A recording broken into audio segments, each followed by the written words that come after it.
Biological effects. I'm Sharon Turley and I will be discovering these. I'm Belam and I'll be looking at the cognitive effects. I'm Davison and I'll be exploring the social and emotional effects. I'm Helen Bartram and I'll be looking at the effect on the developing child's mental health.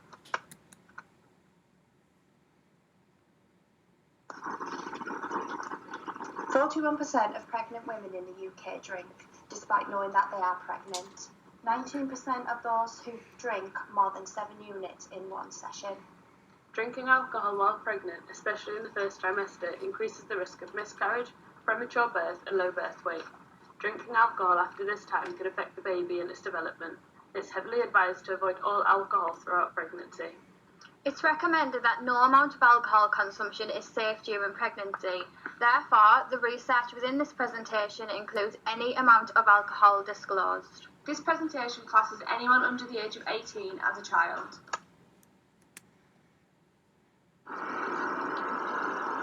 A brief history of fetal alcohol syndrome. Jones and Smith first reported fetal alcohol syndrome disorder, FASD, as a clinical disorder in 1973. Since then, there has been numerous studies published regarding the nature of this disorder and its link with alcohol. Within this presentation, it is hoped to critically review the available literature to fully address the effects of fetal alcohol syndrome on the developing child. Typical features of fetal alcohol syndrome include small head, low nasal bridge, small eye openings, and thin upper lip.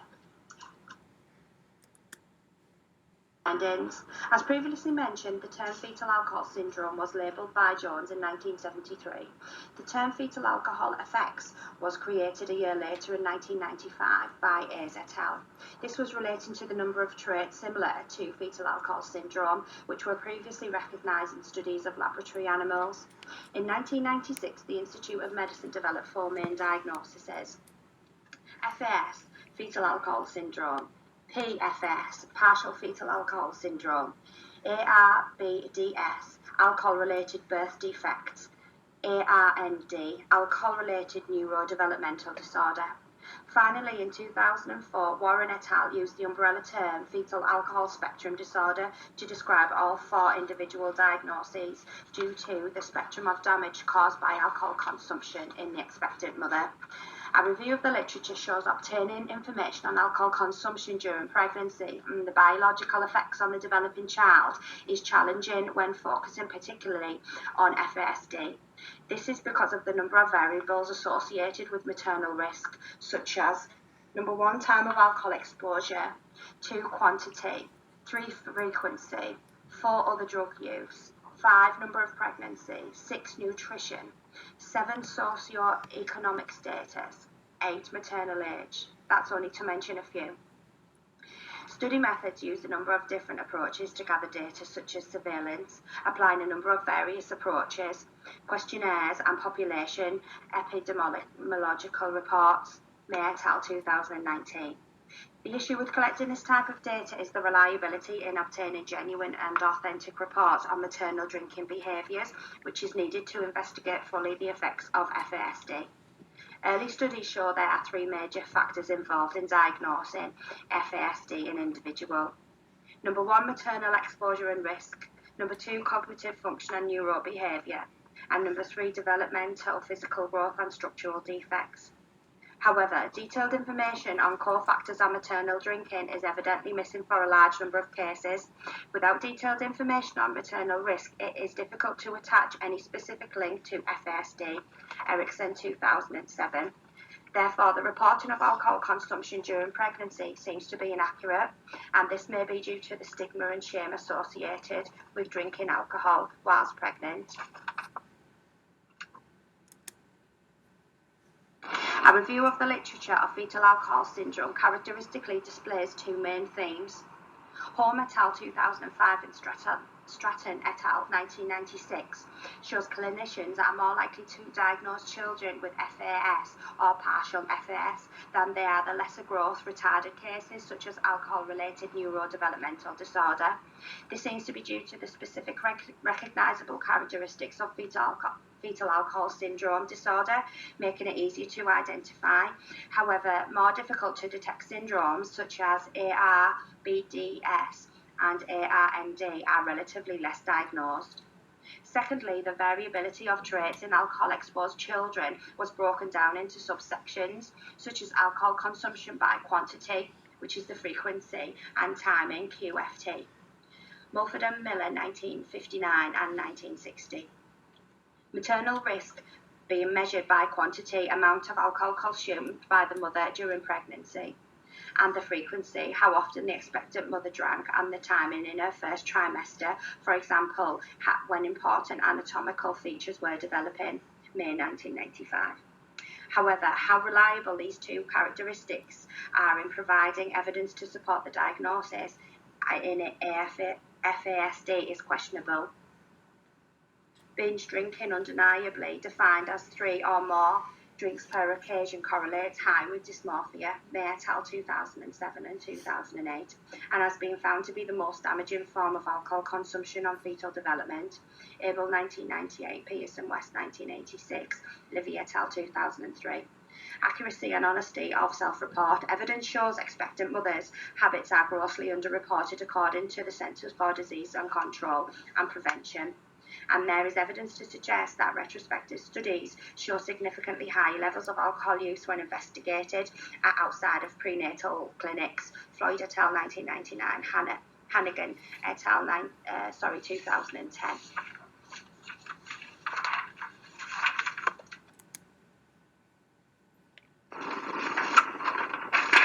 To conclude, there have been many factors which have been investigated and proven to contribute to the development of children with FASD. However, much more is needed to be done to look into the number of factors and variables more closely. The way in which the mothers report their drinking in prenatal clinics can be looked at into possibly to provide more anonymity, and in turn this may provide more accurate results. Hannah will now discuss the findings surrounding cognition. My name is Hannah Belam, and in this section of the presentation, I'll explore the effects of prenatal alcohol exposure on cognition. In this area, several main findings were uncovered. This included learning abilities. The most common way of research in this area seemed to be through the use of IQ testing, which appeared to show a strong link between prenatal alcohol exposure and lower IQ scores. Another main area was attention. Many studies measured this through the use of recording reaction times to a stimulus, with added distractions, which resulted in reduced reaction times for those with prenatal alcohol exposure than those without. Finally, memory was another thing that seemed to be greatly affected by alcohol exposure due to the damage caused by alcohol consumption to the developing hippocampus. In this area, verbal memory through word lists and story recall, and non-verbal memory through the ability to recall information about faces, shapes, and smells seemed to be the focus of most research.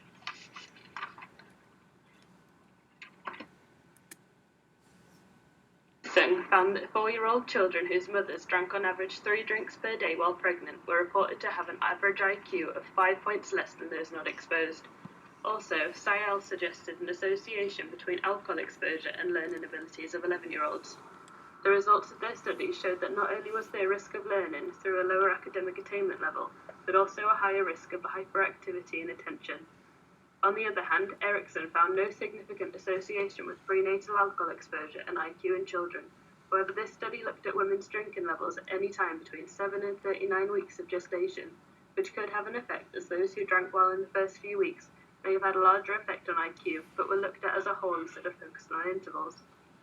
Also, it's possible that the long-term effects of prenatal alcohol exposure cannot be detected in early years, and may in fact develop and become more prominent in later childhood. Also, IQ tests are not the most reliable form of measuring intelligence, and therefore this may have a result. On the other hand, these studies have all used the same measure, so perhaps it's reasonable to make this comparison. In attention, Kilburn found that there was no difference in reaction times. Upon further inspection, though, the rate at which the participant sample size decreased in this seemed questionable. In total, 1,628 children were tested, which seems like a lot. However, the quantity of test results available was substantially less due to exclusion criteria, dropping out, and a technical issue that was responsible for the exclusion of a further 112 children. Perhaps this dramatic decrease in participant sample is reflected in the findings. It's seen in Madison and others, where they found that children that had been subject to heavy prenatal alcohol exposure, reaction times to a visual focused attention and maintaining auditory attention was reduced for those exposed to prenatal alcohol. Also, although there was no noticeable difference in the ability to engage and re-engage attention between visual and auditory stimuli, there was a slower reaction to this change. This was also carried out with children at the age of 9 to 14, which may suggest why the results are different to the first study, which focused on children aged 5. In memory, on a study using rats, it was found that there was strong evidence to suggest moderate alcohol is associated with the faults in the hippocampus impairing memory. Coles et al. 2010 found a significant difference between verbal and non-verbal memory in adults, showing generalizability across the age ranges, with the exception of delayed recall in non-verbal category, with those that have been prenatally exposed to alcohol performing to a lower standard, and a reduction in verbal memory in children. This also supports the idea presented earlier, which suggests that it may take longer to detect a problem than just testing in early years. Also, there is limited research into the effects of other contributing factors, such as drugs or nicotine use, which could be responsible for this result.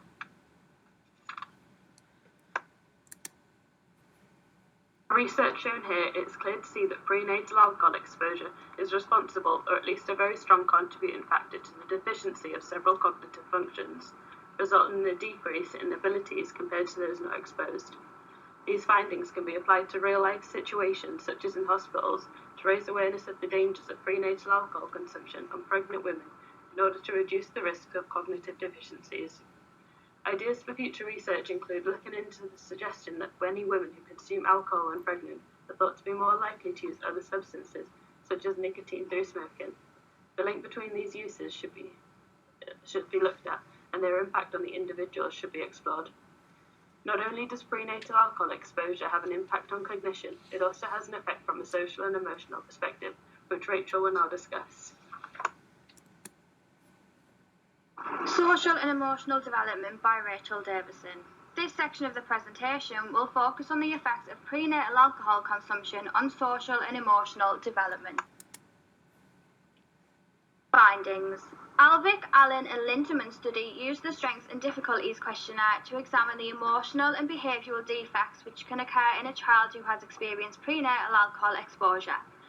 The study found the exposed child had higher scores in areas such as conduct problems, hyperactivity and inattention as compared to non-exposed children.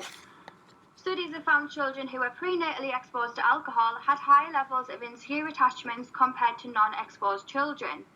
Mary Ainsworth, in a 1970s study, explored the different types of attachment and found children with insecure attachments may show more anger, anxiety and fear than children with secure attachments. This could possibly explain why children who were prenatally exposed to alcohol have more emotional and behavioural difficulties.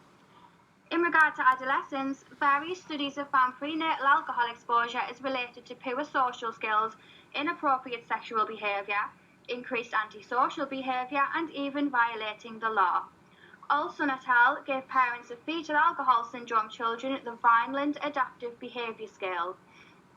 Results showed the adolescents' most substantial defects based on the parents' responses were failure to consider the consequences of their own actions, lack of responsiveness to social cues, and poor interpersonal relationships. People might say it's all to do with the upbringing, so it can't be to do with the alcohol. Actually, a lot of animal research into prenatal alcohol consumption found that in other animals, prenatal alcohol exposure alters aggression, social interactions, social communication skills, and sexual behaviour in adult animals.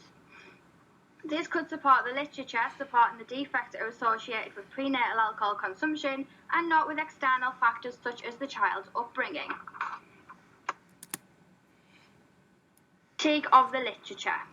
Although there's a wide range of literature about this topic, the majority of studies explore the effects prenatal alcohol consumption has on children around the age of 5.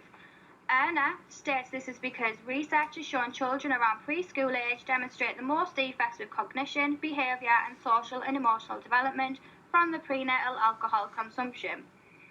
Many studies researching the effects on social and emotional development use the Strengths and Difficulties questionnaire. With the studies mentioned previously which use this questionnaire, with the children being so young, the studies ask the parents of the child to complete the questionnaire. This makes the questionnaire more reliable, as young children do not have the mental capacity to answer questions regarding their emotions and behaviour. Stone et al. Suggested with emotional and behavioural questionnaires, they can become less reliable when completed by a parent. For example, the peer relationships and socialisation scores in both of the mentioned questionnaires may not be accurate, as the parent does not see how their child interacts with others when they're at school or out with their friends. So they may not be able to accurately answer these questions. Therefore, the parents may answer the questions based on how they would want their child to behave around others, rather than how they actually do behave. Some studies argue it's the prenatal alcohol exposure which affects a child's attachment style, whereas other studies suggest it's the child's upbringing. It's also unclear to see whether the child's emotional and behavioural issues are due to insecure attachment itself, or whether it is the prenatal alcohol exposure's effects. Future studies should research this more and control for the child's upbringing and also attachment style to reduce the confounding variables. Many studies have shown the negative effects that prenatal alcohol consumption can have on children's social and emotional development. Children are more likely to develop insecure attachments with their caregiver, experience more emotional difficulties, and are more likely to engage in antisocial behaviour. Literature has also shown there may be positive effects of prenatal alcohol consumption regarding attachment. For example, if a child is prenatally exposed to alcohol but has emotional support from their caregiver throughout childhood, studies have shown the child is then more able to deal with frustration and will have high levels of attachment security. So as you can see, there's a lot of contradicting research in this area, and it's unclear to see what effects are and are not caused by prenatal alcohol exposure. So emotional effects have been discussed throughout this section of the presentation. Helen will now focus on emotions further and will focus on mental health in particular, as this is a huge area in the literature. Can prenatal alcohol exposure be impacting on the developing child's mental health? By Helen Bartram. With mental health issues being prevalent in society today, it is important to explore if the prenatal alcohol exposure is having an impact on the mental health of the developing child. The Mental Health of Children and Young People report in England 2017 found that 1 in 8 children were diagnosed with a mental health disorder. Additionally, it was found that out of all the parents who sought help for their child, only a quarter of them were receiving support from the NHS. Therefore, the statistics are true representation for how dire the mental health situation currently is.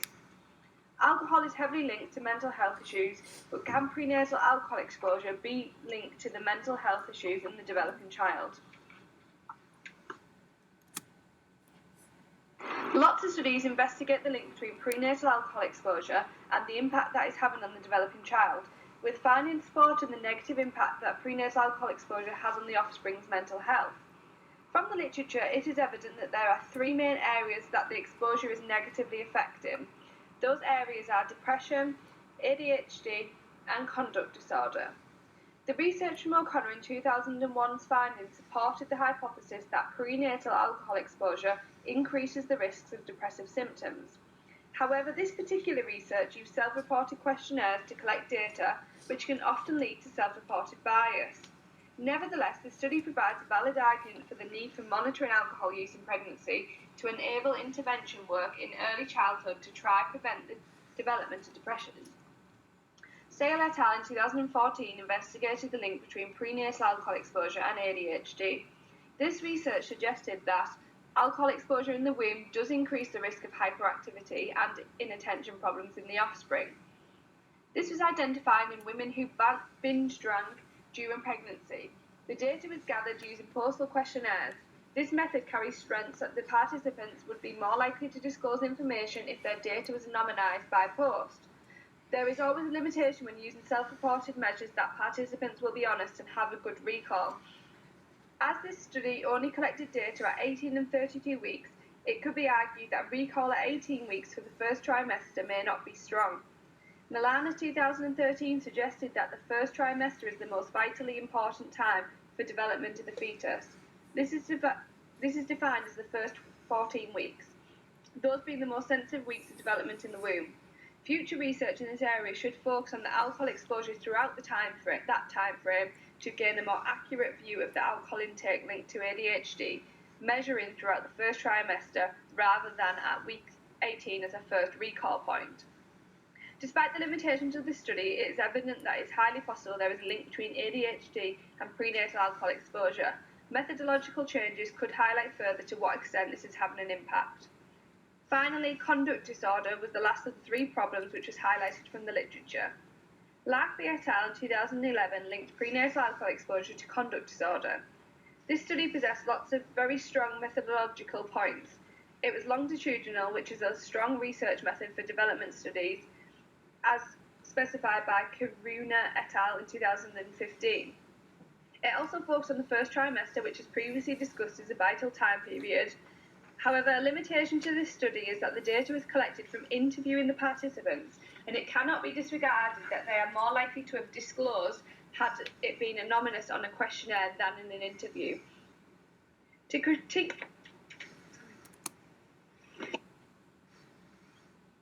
of research only looked at children who had an official diagnosis, rather than those children who were having symptoms against the DSM. Due to the fact it takes years to actually receive the clinical diagnosis, those studies that did not include children with symptoms only were therefore potentially not gaining a true reflection of the problem.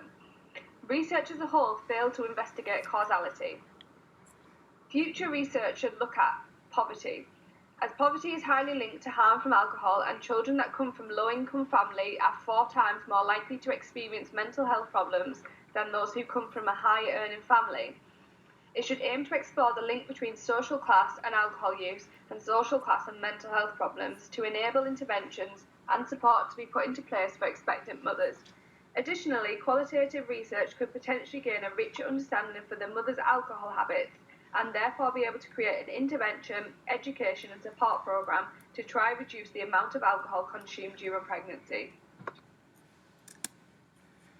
In conclusion, prenatal alcohol use is linked to mental health issues in the developing child.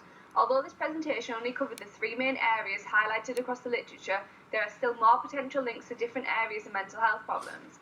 Even though there are strong links between the prenatal alcohol exposure and mental health problems in the developing child, it is unclear to what extent this is having an impact, and more research is needed within the area, especially around causality. Overall, research has shown prenatal alcohol consumption can have detrimental effects to all aspects of child development, including biological, cognitive, socio-emotional and mental health. It's important to consider the reliabilities of the studies in this area, as many of the studies discussed through this presentation use self-report measures. These measures rely on honest responses from the participants, and therefore we should consider the reliability of these findings. It's also important to consider the generalizability of these results, as the findings could differ due to cultural differences or even social class, for example. Studies may be limited due to ethical considerations. For example, some studies disclosed that the researcher gave participants the recommended guidelines of alcohol intake throughout pregnancy. However, it was to the researcher's best interest for participants to continue to drink alcohol so that they could carry out the study.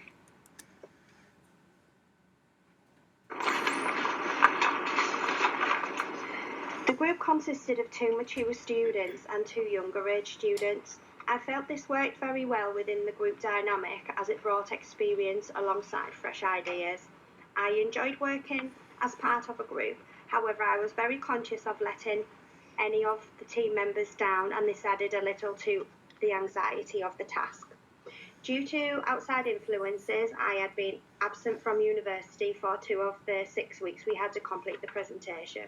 I kept in constant contact with the girls whilst any group meetings were taking place via Facebook Messenger, asking if they needed any specific input from me, and also to clarify our next steps, alleviating any anxiety and to show my commitment. Generally, I am not very good with time management from a personal perspective. However, for this task, I made sure I was on time for all meetings. Subsequently, other aspects of my life have suffered a little due to my commitment level.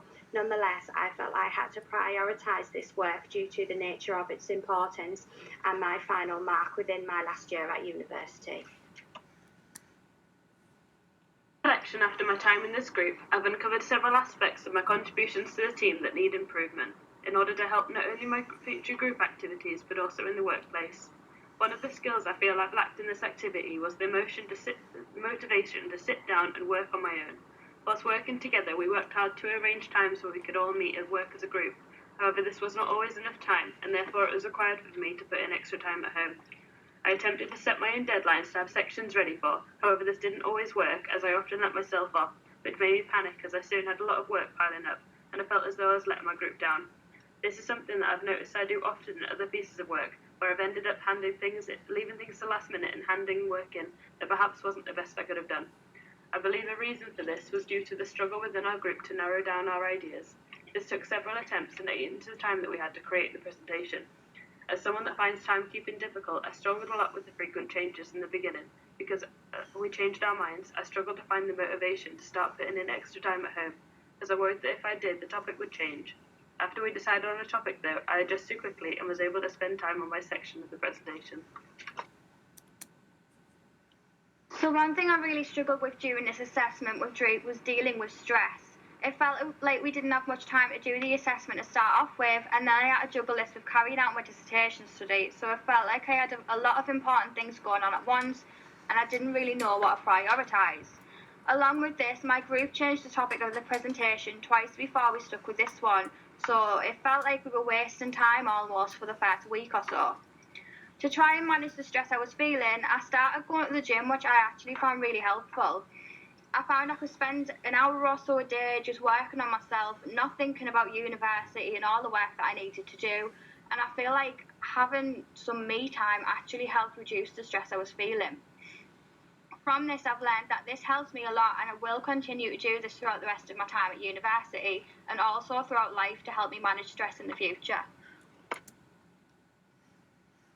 I was quite overwhelmed at the idea of having to do a group presentation due to the fact I had not completed one of these so far in my journey at university. I was pleasantly surprised at how well my group bonded and we were able to brainstorm, plan and delegate themes. I feel truly blessed and grateful for the opportunity to work with such a hard-working professional team. It has become very apparent to me that I seriously lack in self-discipline, not just at uni but in all aspects of my life. I'm aware this is something I really need to work on before graduation, as this could end up having a negative impact on my career. Having the responsibility to make a presentation with the rest of the group really highlighted how I can often put things off until the last minute. Arranging times to meet up seemed quite simple until things happened in life which prevented one or two of the group from being able to make it. I can genuinely say that everyone within my group was respectful and helpful towards each other. It has taught me good time management skills and the need for more self-discipline. Overall, I thoroughly enjoyed this project and it certainly taught me not to prejudge situations before I experience them for myself.